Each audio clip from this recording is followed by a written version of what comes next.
Your journey ends here. You're hereby evicted from the Gulder Ultimate Search.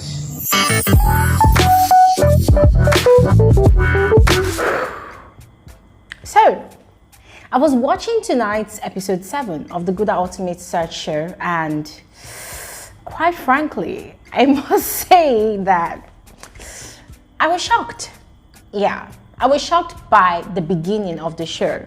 For those of you who caught up with the start of today's episode, I know you understand what I'm talking about. So within the week, on Tuesday precisely, on Tuesday, I had a YouTube live stream with Mikel Mfon Esin.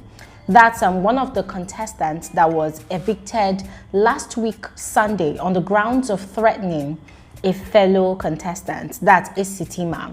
So we all saw what happened. We just saw Esitima talking in the clip that was shown to us on Sunday, on Sunday when episode 6 was aired, but we did not hear clearly or at all what Mikel said. And I did a video about it. I talked about it. I talked about my concerns, and I saw people were dragging Mikel on social media already, sending a lot of threats to him as well. And so I reached out to Mikel and invited him to have a conversation with him, because I felt like we needed to hear his own side of the story, because we didn't really hear a lot of his own side of the story, to be honest. And then we had that impromptu live stream on Tuesday. And if you all quite remember, that live stream is on my channel. I had to tell him that, listen, you have to ensure that whatever you say on this live stream corroborates or goes in line with any clip that will eventually, if at all there is any, be released to the public. And he said yes. He stated his own side of the story, shared his own side of the story. And I, for one, I'm not the sort of person that loves to jump into conclusions. I want to hear the story from both sides. And he stated clearly that he did not threaten Esitima.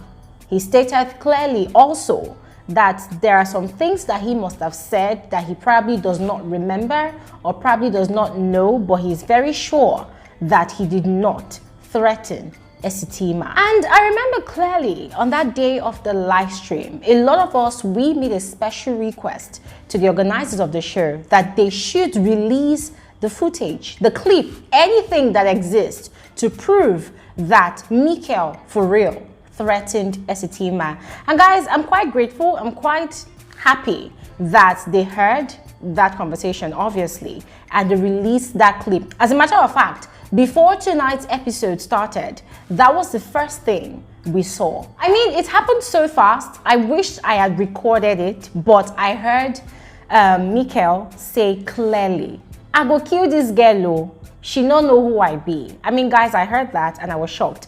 But one thing I want to say is this.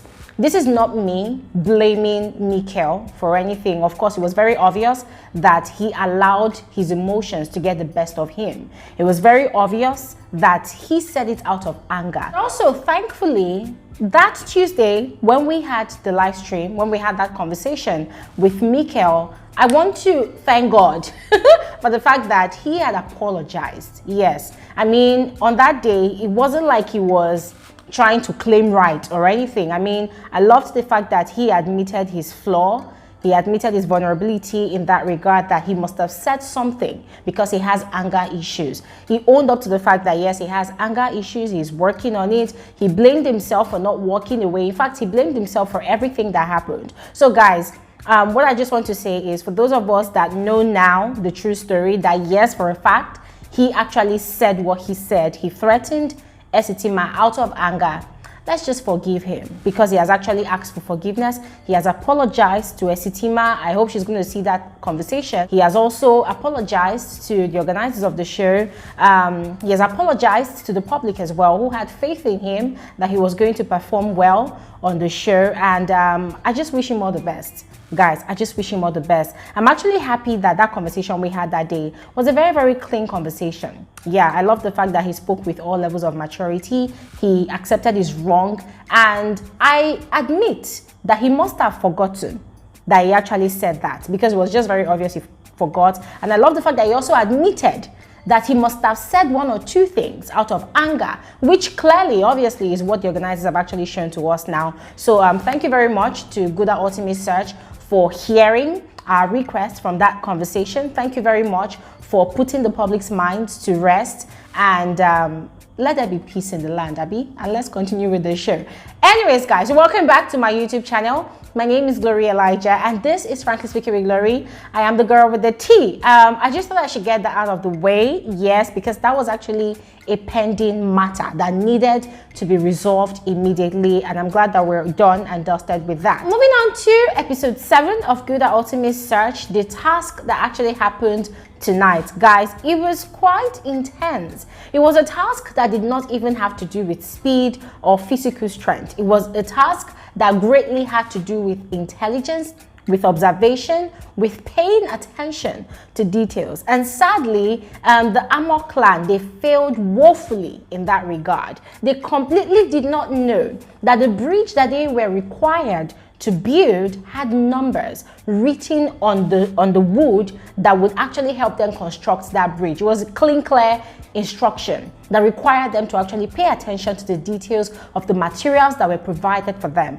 but then they did not pay attention, which is one of the advice that the taskmaster especially has been constantly giving to them. But now, aside from the fact that the Amor clan did not pay attention to details, or at least even observe the materials provided for them to execute their task, it was quite disappointing to also notice that they were kind of divided. They had this disunity amongst them. It was a case of the rest of the team members against Tosin. Of course, they complained that Tosin was quite argumentative, always trying to delegate tasks to every member of the team, you know, using the position as the most elderly person in the clan. And then sadly, it went a long way to affect their task and their performance. And guys, that was actually what caused them to come last in the task. But then, thankfully for the Iroko clan, they emerged the winner of today's task, and then the Earring clan, they came second place. And then, guys, fast forward to the place of the talking drum. I love the fact that you have taken into consideration every single thing that we discussed here. The ability to listen, to observe, and to apply. Now, to be very frank with you all, it is my suspicion that the organizers of the show probably watched the video I did about some annoying observations I've made about the show. If you've seen that video, guys, then you know what I'm talking about. But if you haven't seen that video, please go ahead and watch it.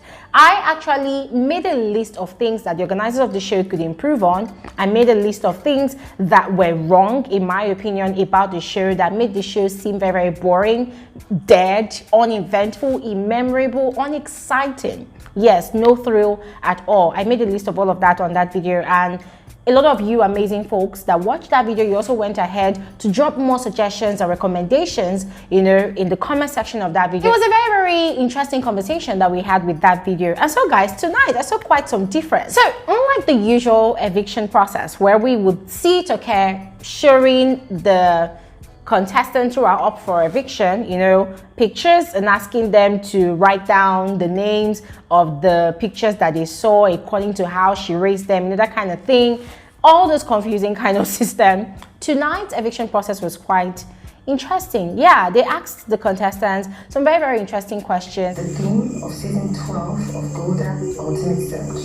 The Age of Craftsmanship. You may sit down. The contestants were asked some very, very interesting questions surrounding the Gulder Ultimate Search show itself. Guys, tonight's eviction was basically to test the intellect of the contestants. Quite sadly, the leader of the Amor clan, Nembe, got evicted. Yes, he missed the question, and that was what caused his exit from this season of the Gulder Ultimate Search show. So, guys, I don't know about you, but tonight's show was quite a bit different from the same old that we've been seeing since the show started. At least the eviction was a bit dramatic. I was quite impressed, you know, to hear an entirely new soundtrack. Yes, that brought more tension, more drama, more thrill to the eviction process. And I'm like, okay, this is quite some improvement. I am looking forward to seeing more improvement, although there was another thing that I noticed. which I'm going to be talking about on another episode of Frankly Speaking with Gloria Elijah. So guys, ensure you stay tuned and I will see you all shortly. Bye.